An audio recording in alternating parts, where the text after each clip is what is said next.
you. It's not me. Real people, real problems, real life solutions. Investigate TV Plus.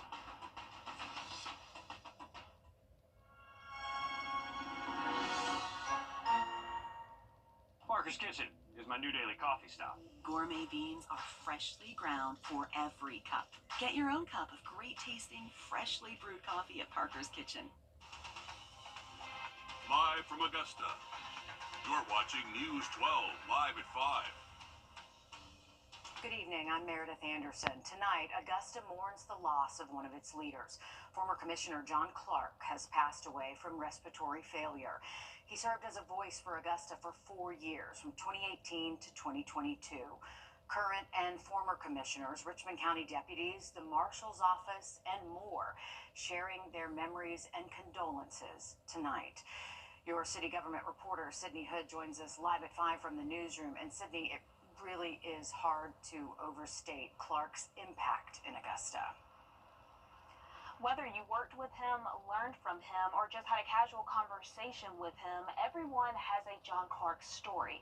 Most of us know Clark as that commissioner who said whatever was on his mind, he was going to make sure you knew what he was thinking. Those closest to him says he cared about Augusta. It showed in his writing and his public service. I'll say this, John Clark was a larger-than-life personality. I want to say that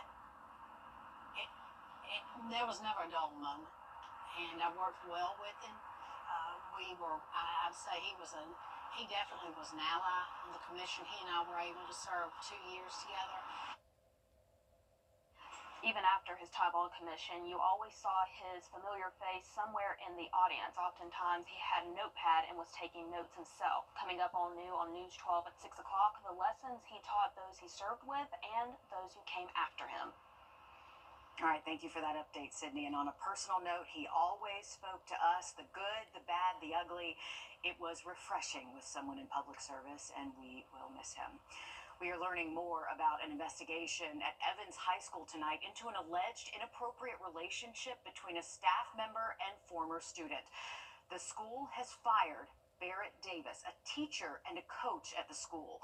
School leaders aren't saying much about what happened, but in a letter today, they did name Davis as the subject of this ongoing investigation. They did not name him in a previous letter. They also told parents today Davis is no longer employed by Columbia County Schools. We'll take a look at our radar network. We are dry again today as high pressure is in. The skating community as a whole, coming up in just 30 minutes. Richmond County deputies are still looking for this missing teenager tonight. Take a good look. We first reported her disappearance almost 2 weeks ago. Deputies say Emma Caldwell was last seen January 15th, leaving her home on Barlow Road. They say she might be heading to Columbia County. If you have any information, if you think you've seen Emma, give the Richmond County Sheriff's Office a call.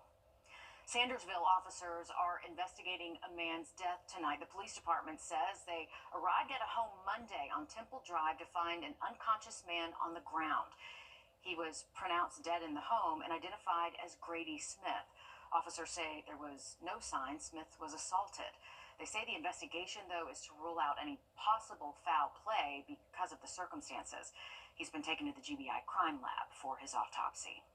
The trial continued for former Brunswick District Attorney Jackie Johnson today. A key witness testified on Johnson's communications with the Glenn County Police Department.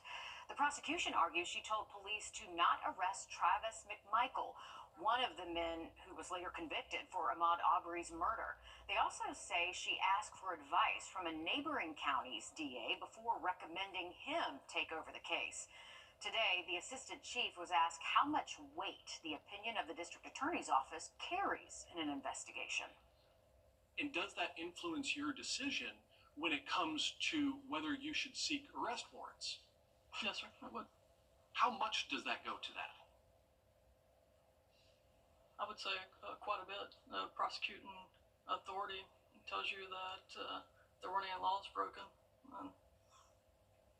It would be pretty difficult for us to do otherwise. However, Johnson's team found in their cross-examination, Oliver never had any contact with Johnson at all. Others called to the stand today included people involved in Johnson's recusal process. South Carolina lawmakers are considering new social media rules for minors. The South Carolina Social Media Regulation Act would require age verification for users, as well as parental consent for minors to create accounts. It would also give parents access to the account settings, privacy controls, and screen time limits. We're aware of the fact there's a similar bill has been filed in the Senate. We're also aware of the various different legal issues facing similar laws in other states, and those are just a short list of reasons and considerations why we should be very deliberate in anything we do here. The bill also limits the amount of personal information collected from minors and prevents adults from messaging them, unless, of course, they're already connected. Targeted ads would be restricted as well. If passed, the state attorney general would be responsible for enforcing it. It also opens the door for users to sue companies that violate the law. A push to reinstate South Carolina's private school voucher program could clear a major hurdle at the State House as early as tonight. Right now, senators are heading toward the finish line on their debate on a bill that would give certain families state dollars to send their kids to private schools. Republicans are attempting to reinstate it after the South Carolina Supreme Court ruled last year that type of spending is illegal.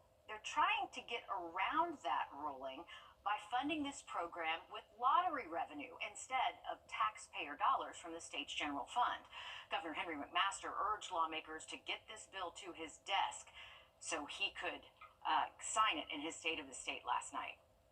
Parents, not school attendance lines, should determine the education that best suits their child's unique needs. At full implementation, students would be eligible if their family's income was less than 400% of the federal poverty line, around $125,000 for a family of four. The safety of your car, it is an important factor when driving. We'll look at how Georgia ranks in the country for call recalls and how many people are fixing them. After this, Riley. Well, heading into tomorrow, it's going to get windy and then a little bit wetter across the region, possibly seeing some storms as we close out our Friday. I have an update on the forecast just after the break. Time and Temp, brought to you by your First Alert weather team. The Bojangles Chicken Rice Bowl is days. How about this? So for your 7-day forecast, we are expecting more of a spring-like outlook and looking good for old Punxsutawney Phil on Sunday. All right, we like to hear that. Thanks for that, Riley. Doctors in South Carolina say they are overrun with sick patients. A doctor from the upstate area says nearly 80% of tests given this week tested positive for the flu.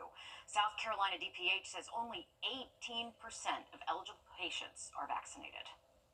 None of the people who got the flu, with the exception of one child, had the vaccination. And the one that did test positive actually had the vaccination very early back in September.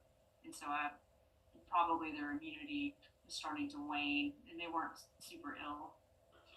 Gully adds, even if you catch a strain of the flu not covered by the vaccine, she found patients to have less severe symptoms if they were vaccinated. The University of Georgia is getting closer to opening a medical school. The university secured $100 million for a new school of medicine. The new facility will be on UGA's Health Sciences campus with dedicated spaces for active learning classrooms, medical simulations, clinical skills, and even biomedical research labs. This all comes less than a year after plans for this new school were announced. A new study from Carfax shows Georgia is the nation's 5th highest state for vehicles that have at least 2 or more unfixed recalls. Only Texas, California, Florida, and New York have more. Having your car recalled can be inconvenient, but it is essential for your safety. According to Progressive Insurance, if your car has a recall, the manufacturer will send you a letter informing you of what you need to do next.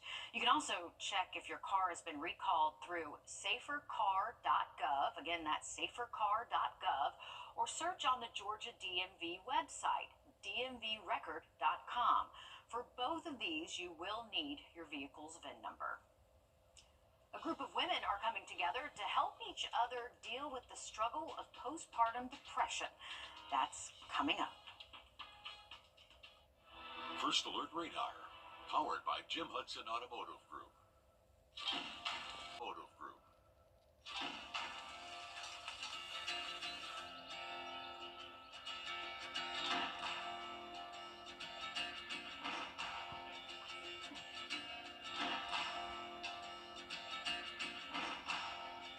You gotta find your people, the ones that make you feel alright, the kind you wanna stay up with all night. You gotta find your people, the ones that make you feel whole. They won't leave your side when you lose control. The ones that don't let you lose your soul.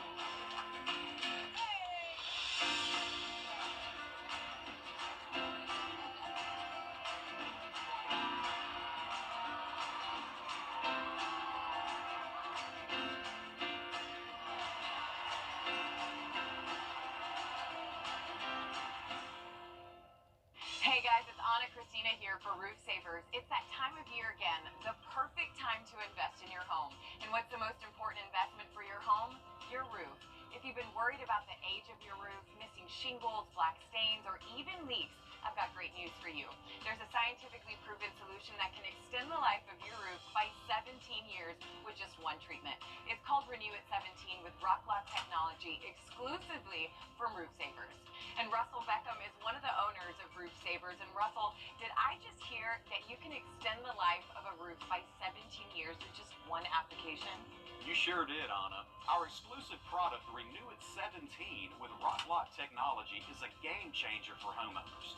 Just one treatment of Renew at 17 extends the life of your roof by 17 years. But that's not all. Thanks to recent testing with independent scientists and a physicist from Oxford University, we've also confirmed that Renew at 17 significantly improves hail impact resistance, even with aging or inferior shingles.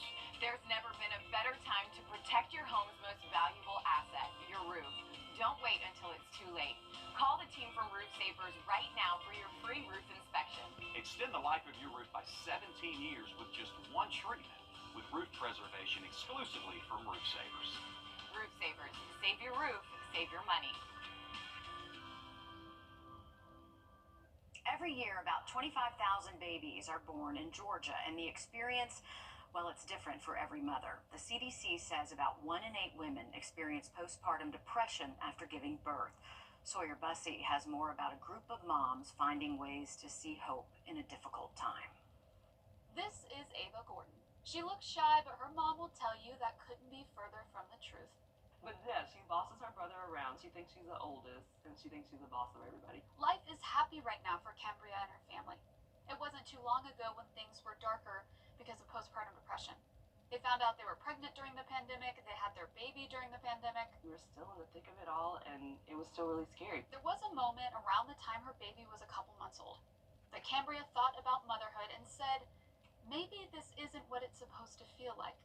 I felt like I was always just really sad. Like I never really had a lot of wins. It was always, the challenges were always great and big, and everything just felt very heavy. She unknowingly had been struggling with postpartum depression when she started asking for help. I think this thought that kept going through my head was that they were going to be better without me. All the little joys of her baby's growth, Cambria struggled with. She finally found the new parent support group at Piedmont Atlanta Hospital. It's a virtual group that accepts any new parent, whether they've had babies at Piedmont or not. You're either ashamed to reach out for help, or you just don't even have the energy. Dan Smith says that baby blues last a short period of time and get better within a couple weeks, while postpartum depression lasts longer. Men and women are impacted. If we don't take care of our moms, then who's going to take care of the world? The support group has allowed Cambria to share her story while encouraging others going through the same thing to find help. The girls are hoping this is a group that can be a safe space for people struggling, while also encouraging them that happy memories are ahead. Experts say if you are struggling with postpartum depression, you need to reach out to a doctor. No shame in getting help. The Medical University of South Carolina is now one of the top centers in the country for stem cell transplants. It is one of 12 centers to have a survival rate higher than the national average. One of the directors of the program says they average between 200 and 220 transplants every year. Those patients go from being in terrible shape to generally performing much better. Right now, they've got a good performing organ. In stem cell transplant, it's really quite different. We have to give very intensive chemotherapy and or radiation before we can even give the stem cells. And so we're actually making patients much sicker and much worse before the transplant process. And so it really becomes a real testament to the team. It's a really highly skilled set to take care of these very complicated patients. Hudspeth says MUSC is also one of the few centers in the country with a combined adult and pediatric transplant program. A Clemson basketball legend says he feels stronger in his faith than ever before. We'll show you why he has a new outlook on life. After this, Riley. Well, after a very cold start to the month, we have now hit 2 days in a row of high temperatures more than 10 degrees above average, 72 the official high this afternoon. Have a look at how long this warmer air sticks around just after the break. If you think Big Trouble... This is the First Alert Winter Weather Special. We're going to take a look at all different types of winter weather we can see here in the CSR8 and also how to keep your home and pet safe. It's the First Alert Winter Weather Special.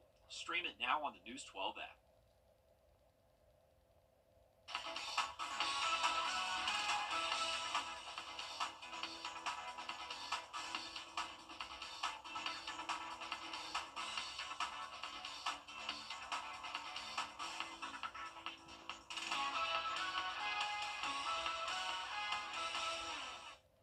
Clemson basketball record holder is taking a new look at life after a life-saving surgery.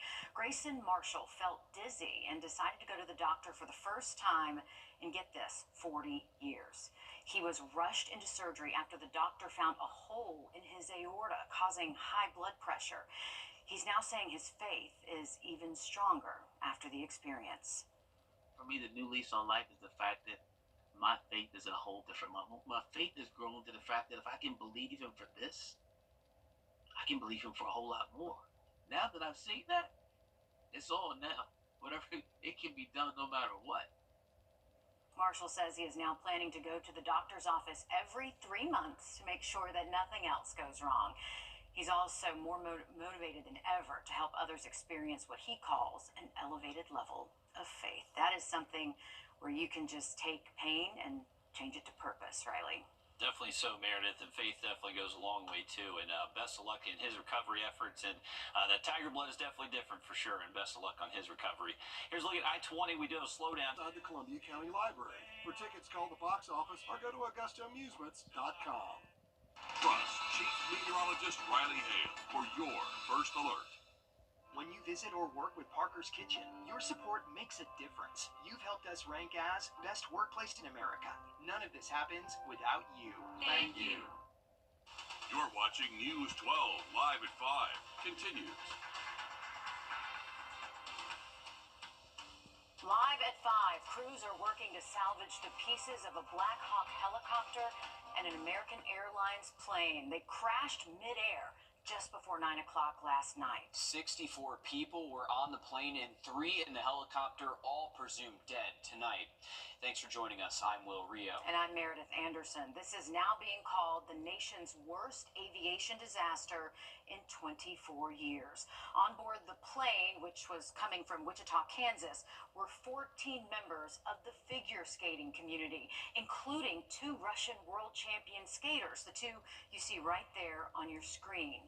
2 young members of the United States figure skating team, a 13 and 16-year-old, were also on board, as well as their mothers and coaches. Your Kennedy Payne joins us live at 5 in the newsroom. In Kennedy, the effects of this crash are being felt all the way down here in the south, notably through the tight-knit ice skating community.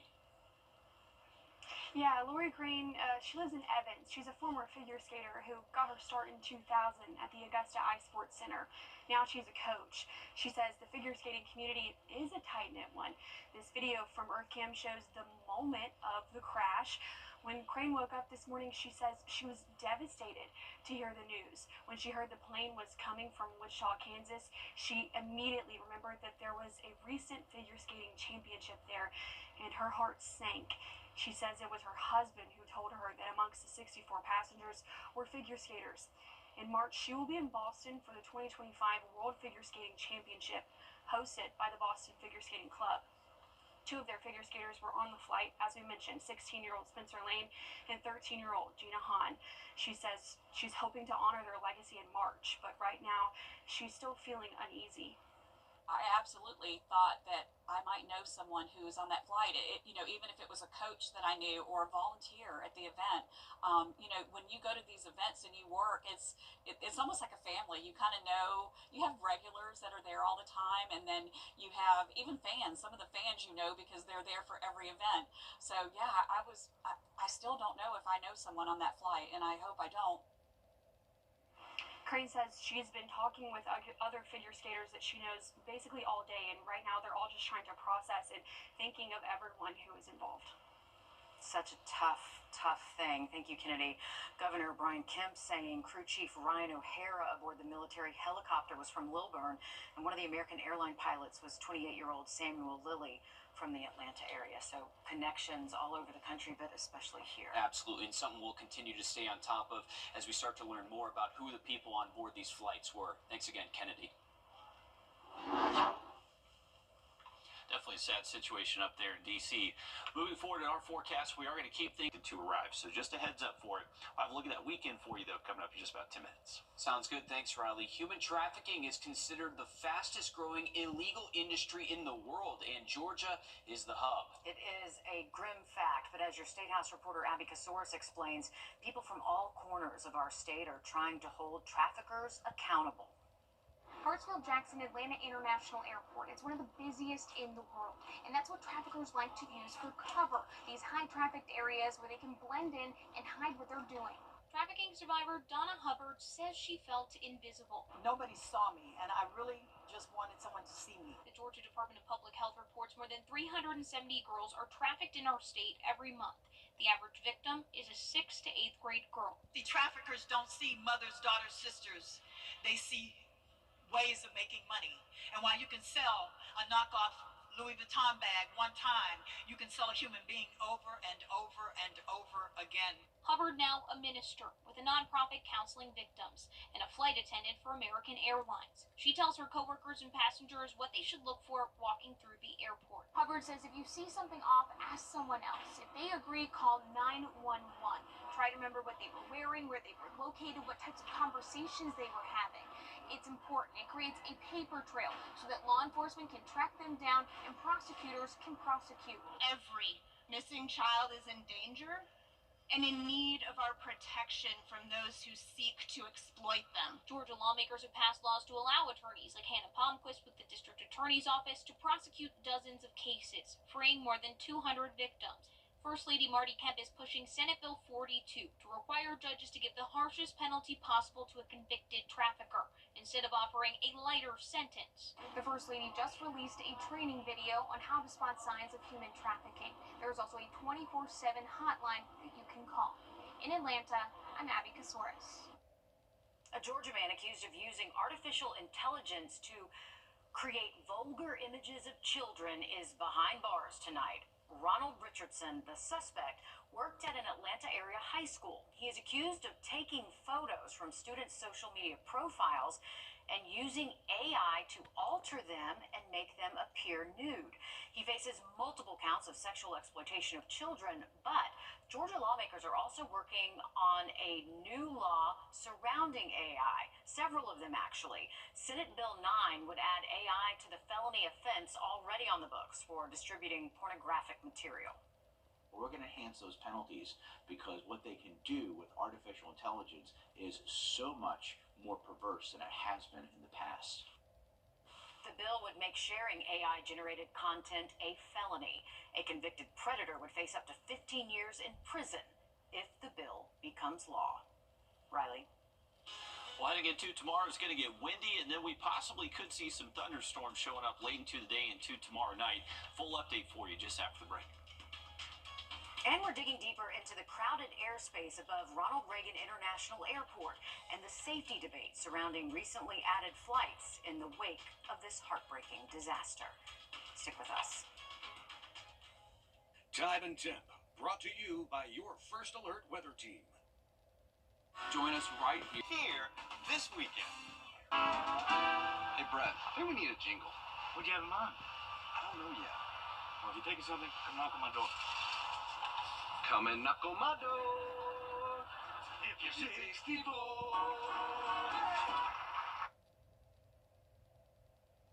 And then most of next week, we're well above average. Could be close to 80 by next Thursday. We're all getting tax forms in the mail, and you may hate tax season, but the scammers love it. I'm Jamie Tucker. Coming up, how to protect your tax return with just 6 numbers. First Alert Radar, powered by Jim Hudson Automotive Group. Watch this in just 6 or go to AugustaAmusements.com. It's tax season, and that means scammers are hard at work trying to take your refund or payments. The IRS says in 2023, over $5.5 billion were stolen by tax fraud and scams. But there is a way to protect yourself. Our consumer tech reporter Jamie Tucker explains. The IRS says a common tax scam is for a scammer to steal a name and social security number, file taxes on that person's behalf, and then intercept the tax refund. And the victim doesn't know anything about it until they go to file their own taxes. But there is a simple way to protect your tax refund with just 6 numbers. The Internal Revenue Service encourages everyone to apply for a tax identity PIN, a unique set of 6 numbers that will be required when filing a tax return. Now, the PIN is only known by you, the IRS, and if you don't file the tax return yourself, your tax professional. The identity protection number is good for just 1 tax season, and you will get a new number next year. And to get your PIN, you'll need an online account with the IRS, which you can register for at irs.gov. It is a secure service.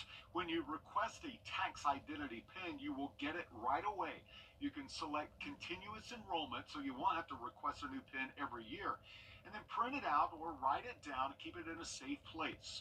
You can also get the number by logging back into your account.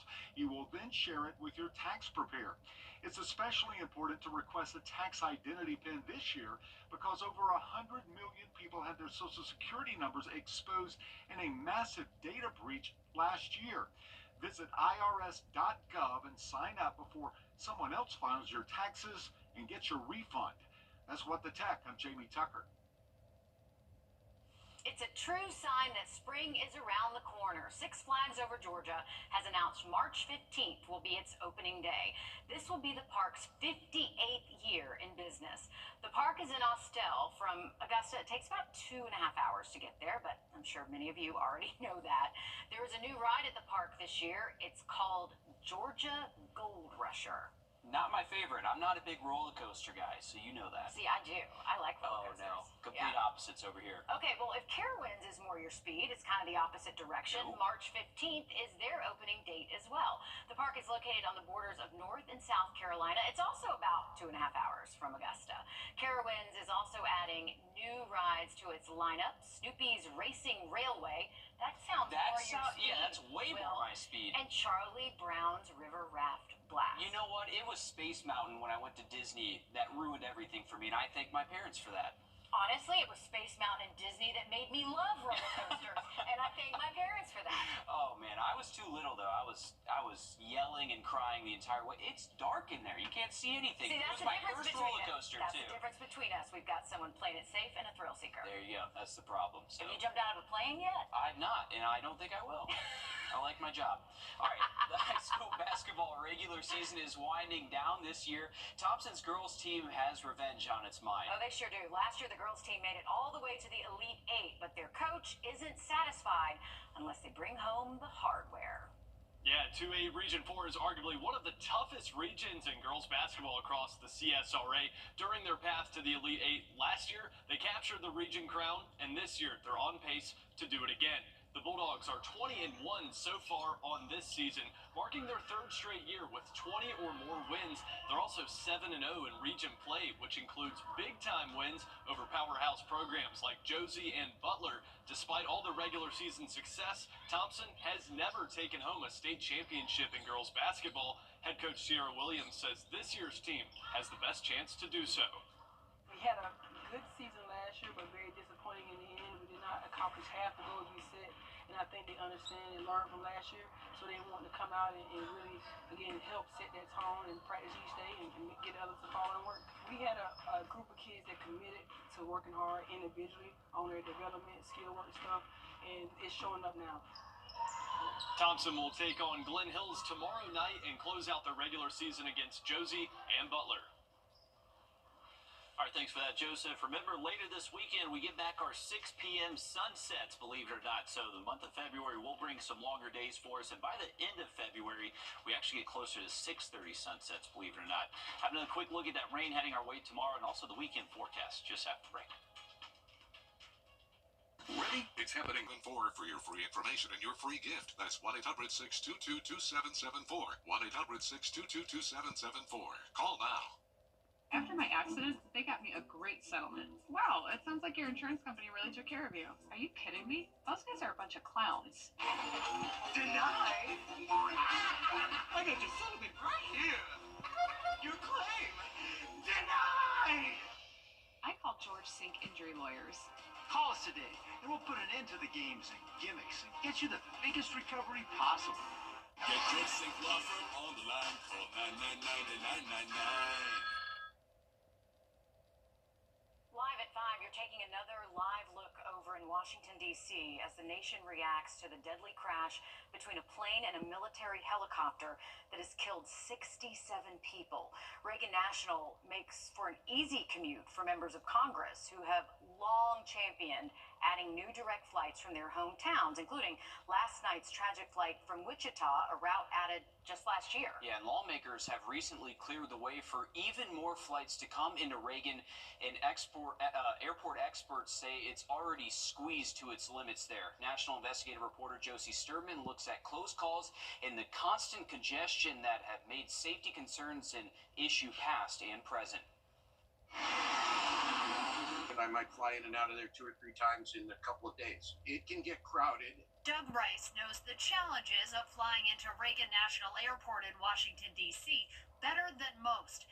As a retired airline pilot, he's flown in and out of what's known as DCA countless times. When Marine One is coming or going, you've got 3 helicopters plus the support ships plus the police helicopters around it.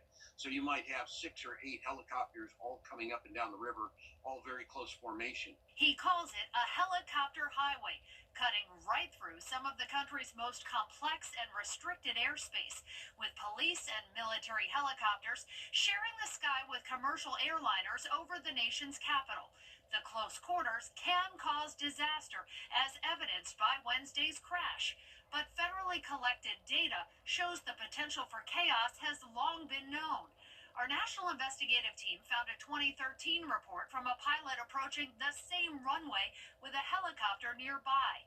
As we began our turn from base to final, they said, the helicopter made what looked like a right turn directly into our flight path, the pilot indicating they narrowly avoided a collision. Other reports from pilots to the feds show at least 27 close encounters at Washington National, as the airport at times handles as many as 1 flight each minute. You can't really squeeze much more than that in there. But with congestion comes concern about safety. Still last year, many in Congress began fighting to add more flights into the mix, calling established limits on Reagan archaic. People who want to come back and forth, or simply families who want to come visit the nation's capital. This makes it unnecessarily difficult for each of them. Difficult also for members of Congress who critics have pointed out would benefit from adding more flights to help get back and forth from work to their districts. But key lawmakers close to D.C. argued against the move. Last March, senators from Maryland and Virginia, including Tim Kaine, wrote their colleagues calling DCA overburdened, citing high-profile incidents and near misses as the reason not to add more flights. Still, the bill passed, with the FAA saying more flights could be safely managed. And I've been praying that there wouldn't be something like last night, but kind of dreading in my heart that there would be.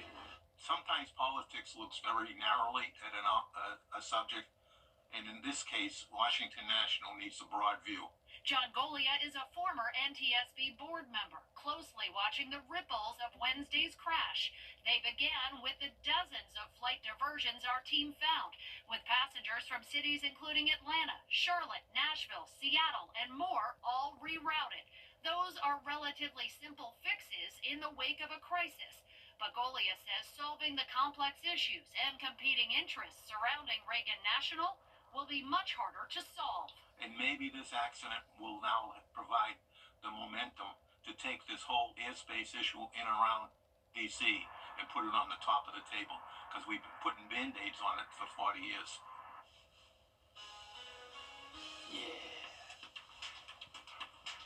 Introducing the First Alert Radar Network. With up to 10 times the resolution of other local radars and technology that can pinpoint right down to your street. First just got faster. A brand new product developed for roof savers claims to be able to strengthen your roof shingles, adding up to 17 years to its lifespan. It's called Wrdw 17 with Rock Lock technology, and we put it to the test in a physics lab. 3, 2, 1.